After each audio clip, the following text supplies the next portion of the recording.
Hi there! As I'm preparing to wave goodbye to this awesome bike, I decided to record a review of it.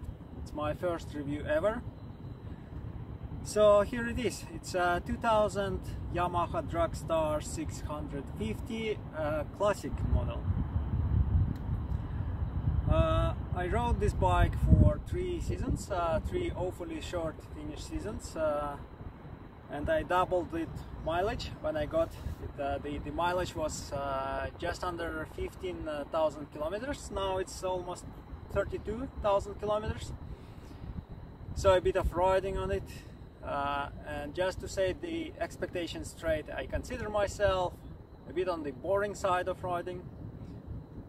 I prefer coasting on long countryside roads rather than doing anything dynamic in the traffic. And then it's Finland, so there is no much traffic jams, people don't filter here. So it's calm and you can say it's boring riding. Let's go! Let's have a tour around the bike. The very first thing that I needed to do after buying the bike was to get a new set of tires. The old ones had a pretty low mileage on them, but they were very old, about 10 years, and the recommendation was pretty much straightforward: don't use tires that old. The bike has a single disc front brake and drum rear brake.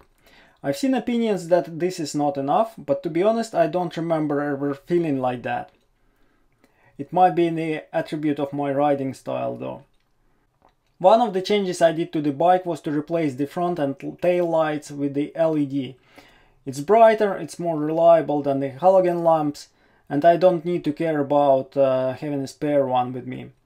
It took me an extra iteration to realize that the front light actually needs to have an embedded parking light, but there was no issue in finding that.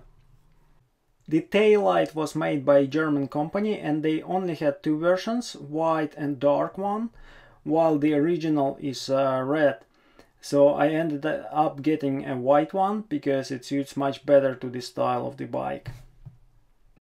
The bike came with the windshield, but I almost never used it. The main reason is that it had 2 height settings, but neither of them was making me comfortable on the highway.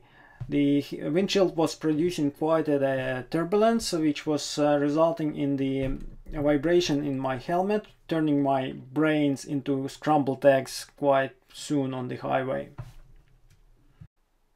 Moreover, removing the windshield, the passenger seat and saddlebags gave this bike very nice, sleek, bobberish style look that I really liked, and quite often I was going around like that. One thing I wanted to cover here is the radiator, but unfortunately I can't because this bike is air-cooled, so no radiator, no issues with that at all. Another additional thing on this bike is the crash bar. I installed it just for the case if I drop the bike on the parking lot. Well, here it is. One of my favorite things on this bike is the dashboard. Very simple, very plain. The analog speedometer, mechanical odometer, mechanical tripometer, which is very fun to reset. And then there are 4 indicators. One is for check engine, the other for neutral gear, third one is for turn indicators, and then the one for high headbeam. The tank capacity is probably about 12 liters, not including the reserve, and it's enough for probably 230-250 kilometers. The missing fuel indicator is not an issue because there is a very effective solution, so whenever you run out of gas you switch to reserve and get additional mileage to reach the gas station. The bike has carburetor, and it means that I need to use choke when starting it in the cold morning, let's say 5-7 degrees or below. Couple of times I had some issues starting it, but it was due to the fact that I used it wrong On top of pulling the choke, I was twisting the throttle, and as far as I understand, this is not the way to start the bike in the cold morning. It has 5 gears, and those gears are a bit on the shorter side.